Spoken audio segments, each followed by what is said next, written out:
Hey, I just want to come and talk for a minute about metastatic breast cancer and kind of what it has done in my life. Um, right when I was turning 35 years old, I found out that I had a diagnosis of metastatic breast cancer. Now, at that time, I had a 9-year-old, a 4-year-old, and a 6-year-old. I have to go back and count with how old they are now because now they're 11, 8, and 6. But as a young mom, it just was terrifying to begin with. Just the thought of, oh my goodness, I have an incurable disease. Um, I'm gonna die, and I have children. So that fear never leaves. Um, I would say I'm maybe not as reactionary now. I'm not quite as emotional. Like, I don't cry quite at the drop of a hat like I did back then. What I do is I take each day at a time.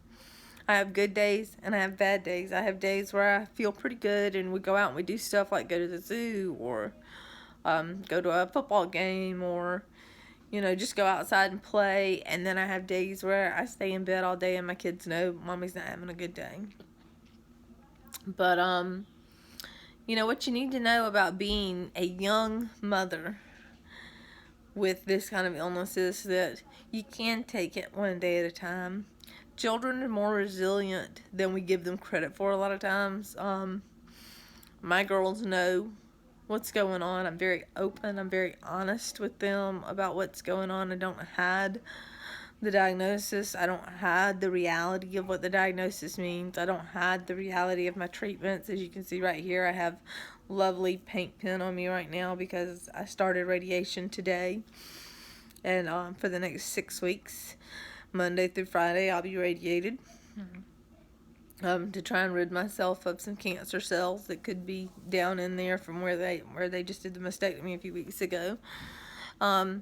My kids have been through a lot in the last few years of seeing their mommy very ill, and they are resilient. They help take care of me.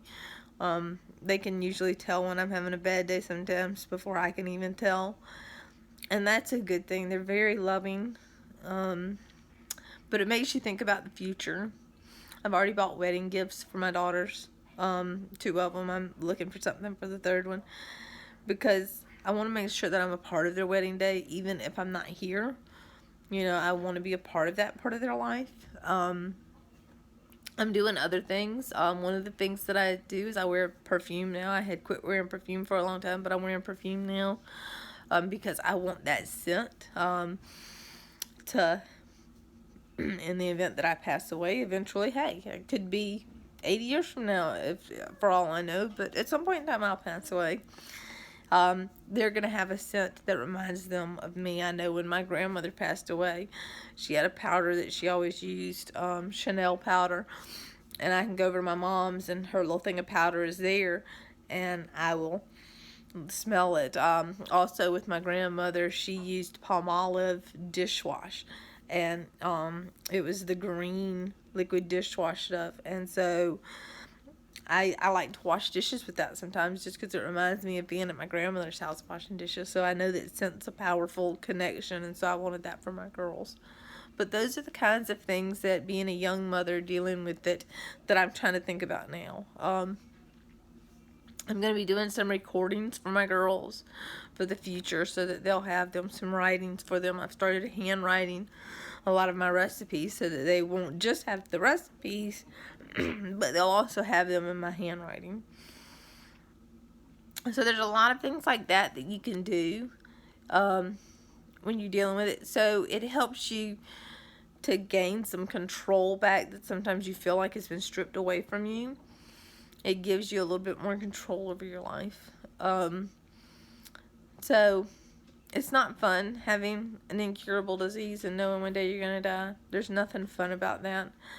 But if you can have as much control over your life that you've got left as you can and enjoy as much of it as you can make do. And that's what I'm doing now. And Living Beyond Breast Cancer is helping me do that through connecting with other people who have the same disease as me that comfort me because whenever I'm having a bad day, they can tell me, hey, I have them too, and it's okay to get back in bed because I know how you feel.